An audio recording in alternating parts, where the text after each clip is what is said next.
Bismillahirrahmanirrahim. Assalamualaikum warahmatullahi wabarakatuh. Alhamdulilladzi arsala rasulahu bil huda wa dinil haq yudhhirahu 'ala dini kulli wa kafa billahi syahida. Asyhadu an la ilaha illallah wa asyhadu anna Muhammadan abduhu wa rasuluhu amma ba'du. Alhamdulillah hari ini kita bisa berkumpul kembali dalam mata kuliah Perencanaan Sumber Daya Perusahaan. Perkenalkan, sebelumnya nama saya Risa Rosya Minailis. Di sini saya akan menjelaskan fungsi SDM ataupun sumber daya manusia. Nah, manusia ini merupakan sumber daya terpenting dalam sebuah organisasi. Karena apa? Karena mereka menyediakan bakat, keterampilan, pengetahuan, pengalaman untuk mencapai suatu tujuan organisasi. Nah, dari materi yang sebelumnya sudah saya sampaikan pada mata kuliah Perencanaan Sumber Daya Perusahaan dengan judul fungsi produksi, di sana dijelaskan bahwa apabila perusahaan itu mempunyai bahan baku yang berkualitas, mempunyai peralatan yang berkualitas ataupun bagus, tetapi apabila manusianya itu tidak berkualitas, maka tetap otomatis perusahaan itu belum tentu dapat tercapai tujuannya. Nah, sehingga manusia ataupun sumber daya manusia ini sangatlah penting dalam sebuah organisasi. Nah, selain itu manusia juga harus di-manage. Nah, di-manage agar sesuai dengan fungsinya. Nah, di sini orang yang bertugas mengelola hal-hal teknis yang berhubungan dengan kegiatan manajemen sumber daya manusia. Nah, jadi memang manusia ini ya bertugasnya itu untuk mengelola hal-hal teknis yang berhubungan dengan kegiatan manajemen sumber daya manusianya. Selanjutnya ada 8 langkah dalam proses manajemen sumber daya manusia. Jadi dalam proses manajemen ini mempunyai langkah-langkah agar apa? Agar teratur dan tersistematis. Yang pertama yaitu adalah ada perencanaan sumber daya manusia, yang kedua perekrutan, yang ketiga seleksi, yang keempat orientasi, yang kelima pelatihan dan pengembangan, yang keenam penilaian kerja, yang ketujuh kompensasi, dan yang kedelapan yaitu adalah keputusan yang berkenaan dengan pekerjaan. Namun sebelum itu kita akan bahas terkait dengan lingkungan hukum dan sosial budaya. Nah, lingkungan hukum ini di Indonesia peraturannya diatur dalam Undang-Undang Ketenagakerjaan Nomor 25 Tahun 1997. Nah, undang-undang ini juga diatur berbagai hal yang berhubungan dengan tenaga kerja secara hukum. Contohnya seperti kesempatan dan perlakuan sama, perlindungan, pengupahan, dan kesejahteraan, pelatihan kerja, sampai pada seleksi administratif dan pidana. Nah, biar suatu organisasi atau perusahaan melalaikan ketentuan yang ada dalam undang-undang tersebut. Nah, jadi memang secara tegas gitu ya diaturnya, apalagi aturan Islam. Aturan Islam juga sangat tegas dalam mengatur segala hal aspek kehidupan. Selanjutnya ada lingkungan sosial budaya. Lingkungan sosial budaya ini sangat berpengaruh sekali ya. Berbagai isu dan kecenderungan sosial budaya yang berkembang saat ini telah mempengaruhi manajemen sumber daya, seperti perbedaan dan keanekaragaman budaya, glass scaling dan glass wall, AIDS, dan tes obat-obatan terlarang dalam menentukan berbagai keputusan dan kebijakan yang diambil berkenaan dengan perkembangan sosial budaya yang terjadi tersebut. Nah, jadi ini merupakan contoh-contoh isu atau kecenderungan sosial budaya yang berkembang saat ini yang sangat berpengaruh terhadap sumber daya manusia. Nah, kita akan bahas yang 8 langkah ataupun proses yang tadi. Yang pertama itu adalah perencanaan sumber daya manusianya terlebih dahulu. Nah, ini sangat penting proses perencanaan ini. Karena apa? Karena proses perkiraan kebutuhan dan ketersediaan personil bagi seluruh organisasi. Proses perencanaan ini juga meliputi 3 bagian. Yang pertama, menentukan persyaratan yang dibutuhkan untuk seorang personil. Jadi, perusahaan itu harus membuat suatu persyaratan sehingga dibutuhkan untuk seorang personil. Misalnya ada seseorang yang ingin melamar kerja, nah otomatis kan harus tahu apa aja persyaratan dalam perusahaan tersebut, maka perusahaan harus menyediakan atau menentukan persyaratan-persyaratan apa saja yang dibutuhkan nanti oleh seorang personil. Yang kedua itu adalah membandingkan persyaratan-persyaratan tersebut dengan bakat-bakat yang dimiliki oleh karyawan yang sedang bekerja. Nah, jadi persyaratan tadi itu apakah sama dengan bakat-bakat yang dimiliki karyawan yang sudah bekerja, apakah mau berbeda sesuai dengan kebutuhan perusahaan. Yang ketiga itu adalah mengembangkan rencana khusus bagi orang yang akan dilatih dan dikembangkan dan berapa banyak jumlah orang yang akan direkrut. Ini sangat penting sekali. Jadi perusahaan itu harus punya target ataupun rencana. Kalau misalnya sudah terpilih ataupun sudah melakukan perekrutan dengan jumlah tertentu, maka apakah harus dilatih ataukah bagaimana? Selanjutnya, di sini yang kedua yaitu adalah perekrutan, yang ketiga itu seleksi, dan yang keempat yaitu adalah orientasi. Nah, yang kedua itu adalah perekrutan. Apa sih perekrutan? Nah, perekrutan itu berarti perusahaan merekrut orang-orang dari luar untuk dijadikan sebagai karyawan ataupun orang yang bekerja di perusahaannya. Nah, perekrutannya ini bisa manajer lakukan menggunakan yang pertama yaitu iklan di koran, yang kedua yaitu sekolah-sekolah program pelatihan, yang ketiga yaitu adalah menghubungi pemerintah setempat, yang keempat yaitu adalah program magang di perusahaan. Nah, ini bisa dijadikan sebagai sarana untuk melakukan perekrutan yang dilakukan oleh perusahaan. Selanjutnya yang kedua itu adalah seleksi. Nah, seleksi itu adalah proses penentuan calon karyawan yang akan dipilih sesuai dengan kualifikasi pekerjaan yang akan diisi. Nah, ini harus biasanya seleksi ini ketat ya oleh perusahaan ini. Nah, jadi seleksi ini seorang karyawan itu akan dipilih sesuai dengan kualifikasi ataupun kriteria yang telah ditentukan oleh perusahaan dan juga yang dibutuhkan oleh perusahaan. Selanjutnya proses seleksi. Nah, ini ada beberapa proses. Yang pertama itu adalah penerimaan formulir atau surat lamar kerja yang diisi. Jadi karyawan itu mengisi formulir terlebih dahulu. Yang kedua yaitu adalah wawancara awal. Yang ketiga tes. Nah, ini tes tergantung dari perusahaannya. Apakah apa saja tes yang akan dilakukannya.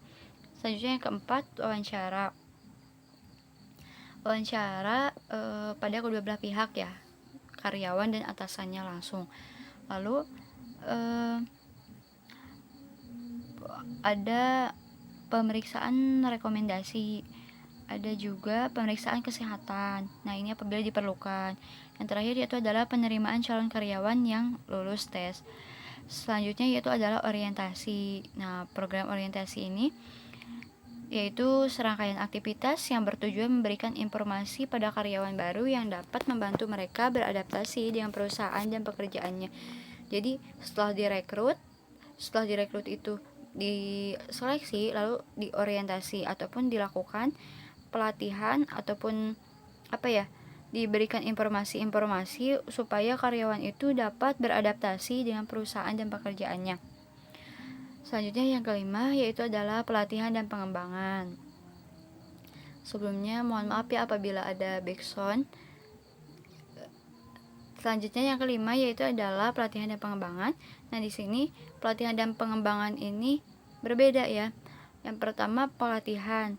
Pelatihan ini untuk memberikan keterampilan-keterampilan yang dibutuhkan segera dan bersifat kurang dari 1 tahun. Nah, pelatihan ini merupakan jangka pendek dibandingkan dari pengembangan. Sedangkan pengembangan ini untuk tujuan jangka panjang. Jadi dilakukannya pelatihan terlebih dahulu apabila cocok dan apabila bekerjanya itu maksimal gitu ya dalam waktu 1 tahun lebih, maka dilakukannya pengembangan. Lalu selanjutnya 3 syarat pelatihan dan pengembangan. Yang pertama, orang bertanggung jawab untuk menentukan isi dan tujuan program. Nah, jadi seseorang itu harus tahu dulu bertanggung jawab juga dalam isi dan tujuan program perusahaan yang ada. Yang kedua itu adalah orang harus mampu mengajar dan mampu menentukan bagaimana seorang belajar. Jadi harus mampu mengajarkan kepada orang lain, karyawan lain, dan juga bagaimana seorang belajar. Selanjutnya, seluruh pihak dan peserta merasa terlibat dan berpartisipasi penuh. Jadi, dalam pelatihan dan pengembangan itu, otomatis pihak dan peserta itu harus terlibat dan berpartisipasi penuh. Nah, selanjutnya tujuan pelatihan. Apa sih tujuan pelatihan itu? Kenapa sih kok penting? Gitu. Yang pertama, untuk meningkatkan pengetahuan dan keterampilan. Yang kedua, meningkatkan motivasi untuk memperoleh kesuksesan. Yang ketiga, meningkatkan kesempatan untuk perbaikan yang lebih lanjut. Yang keempat, meningkatkan moral dan kebanggaan akan kemampuan dan kinerja yang dimiliki. Yang terakhir yaitu adalah meningkatkan kualitas dan produktivitas. Nah, selanjutnya, ada metode dalam pelatihan. Metode dalam pelatihan ini ada one the job training. Metode ini seorang karyawan akan menerima pelatihan sementara ia tetap kerja. Proses pelatihan dilakukan dengan pembimbingan atau dengan mengamati seseorang yang telah menguasai betul atau ahli dalam bidang tertentu pada saat ia melakukan pekerjaannya. Program magang merupakan salah satu contoh dari one the job training. Jadi percobaan kerja pertama ya. Contohnya seperti pada program magang. Yang kedua itu adalah pelatihan dalam kelas. Nah, pada metode ini, pelatihannya itu dilakukan terpisah dari lingkungan kerja, yaitu karyawan mempelajari keterampilan dasar pekerjaan di suatu tempat, kemudian dikirim ke tempat kerja. Contohnya seperti apa ya? Seperti Indomaret ya. Indomaret juga melakukan perekrutan dan juga melakukan seleksi, lalu melakukan pelatihan-pelatihan di suatu tempat, lalu dikirim ke daerah-daerah dan dimasukkan ke Indomaret dan dibagi. Nah, contohnya seperti itu. Lalu yang ketiga adalah vestibule training. Ini merupakan seorang karyawan mendapatkan pelatihan dalam suatu kondisi simulasi yang mirip dengan situasi kerja yang akan dimasukinya. Nah, ini seperti itu. Selanjutnya yang keenam, penilaian kerja. Sistem formal dan terstruktur yang didesain untuk mengukur kinerja pekerjaan seorang karyawan dengan membandingkan antara prestasi kerja yang saat ini dengan standar yang telah ditentukan. Jadi, memang suatu perusahaan itu mempunyai penilaian kerjanya masing-masing. Misalnya ada karyawan baru, nah itu oleh pemimpinnya itu dilakukan penilaian kerja apakah sesuai dengan standar yang telah ditentukan oleh perusahaan, apakah tidak. Selanjutnya yang ketujuh, kompensasi. Kompensasi ini merupakan salah satu bagian utama dalam lingkup manajemen sumber daya manusia yang di dalamnya meliputi seluruh bentuk penghargaan pada karyawan. Nah, untuk penghargaannya juga ini banyak sekali ya. Ada yang dikasih gaji, ini biasanya 1 bulan sekali. Yang kedua ada upah itu biasanya kompensasinya berdasarkan pada jam kerja. Yang ketiga ada bonus, ini insentif berupa uang yang dibayarkan kepada karyawan sebagai tambahan di atas kompensasi normal yang diterimanya. Dan yang terakhir misalnya pembagian keuntungan atau profit sharing adalah bagian rencana perusahaan untuk memberikan kesempatan kepada karyawan mendapatkan pembagian laba. Nah, ini jadi kompensasi itu lebih kepada bonus, gaji, upah dan sebagainya. Nah, tujuan kompensasi ini untuk apa? Tujuan kompensasi ini untuk menarik karyawan yang berbakat dan berkualitas, untuk membantu pengembangan dan untuk mempertahankan karyawan yang berbakat dan berprestasi. Jadi dengan adanya gaji, maka ataupun bonus-bonus, maka dapat menarik karyawan yang berbakat dan berkualitas dan juga membantu pengembangan, baik itu pengembangan dari karyawannya itu sendiri dan juga bagi perusahaannya, dan juga mempertahankan karyawan yang berbakat dan berprestasi. Selanjutnya, penentuan kompensasi. Nah, kompensasi ini diatur berdasarkan Undang-Undang Ketenagakerjaan Nomor 25 Tahun 1997, yaitu pada bab 7 tentang perlindungan pengupahan dan kesejahteraan. Nah, selanjutnya di sini adalah yang ke-8, keputusan-keputusan dalam pekerjaan. Ada beberapa keputusan. Yang pertama itu adalah promosi, yang kedua yaitu perpindahan, yang ketiga demosi, dan yang keempat itu berhenti atau keluar kerja. Nah, ini ada keputusan dalam pekerjaan. Yang pertama promosi, yaitu perubahan pekerjaan yang membawa seseorang pada jenjang pekerjaan yang lebih tinggi dan tanggung jawab yang lebih besar, atau sebagai hasil penghargaan atas prestasi kerja yang memuaskan. Promosi seperti insentif, memberikan suatu kesempatan untuk pengembangan karir personal dan tantangan yang lebih besar. Jadi promosi ini misalnya seseorang itu sudah kelihatan kerjanya bagus, maka perusahaan itu melakukan promosi ataupun melakukan apa ya, ajakan apakah mau dipindahkan untuk bagian pekerjaannya ataukah bagaimana. Nah, ini bagian dari promosi. Selanjutnya ada perpindahan. Perpindahan ini berpindahnya seorang pekerja dari posisi sebelumnya ke posisi baru yang setara, memiliki gaji dan tanggung jawab yang sama pula. Nah, kalau misalnya untuk yang promosi tadi itu eh, apa ya, untuk pengembangan karirnya itu lebih besar gitu. Jadi pekerjaannya itu lebih tinggi dan tanggung jawabnya juga lebih besar. Sedangkan perpindahan itu berpindahnya seseorang dari posisi sebelumnya ke posisi yang baru dengan gaji dan tanggung jawabnya itu yang sama. Selanjutnya yang ketiga yaitu demosi. Demosi ini penurunan tingkat pekerjaan ke tingkat yang lebih rendah, baik dalam wewenang, gaji, dan tanggung jawab yang ada. Nah, ini yang paling apa ya, takut. Jadi demosi ini penurunan tingkat pekerjaan yang ke tingkat yang lebih rendah. Misalnya kita tidak terlalu bagus dalam bekerjanya, maka bisa jadi kita akan dilakukan demosi ataupun penurunan jabatan ya ibaratnya. Selanjutnya yang keempat itu adalah berhenti atau keluar kerja. Nah, ini atau separation, keluarnya seorang karyawan dari suatu organisasi yang dapat bisa jadi sukarela ataupun kena suatu hal yang datanya itu dari organisasi ataupun di PHK ya. Seperti itu. Nah, mungkin hanya itu yang dapat saya sampaikan. Terima kasih, mohon maaf yang sebesar-besarnya apabila terdapat kekurangan dan juga kesalahan. Semoga apa yang saya sampaikan ini bisa menjadi amal jariah bagi saya dan juga bagi teman-teman yang lain.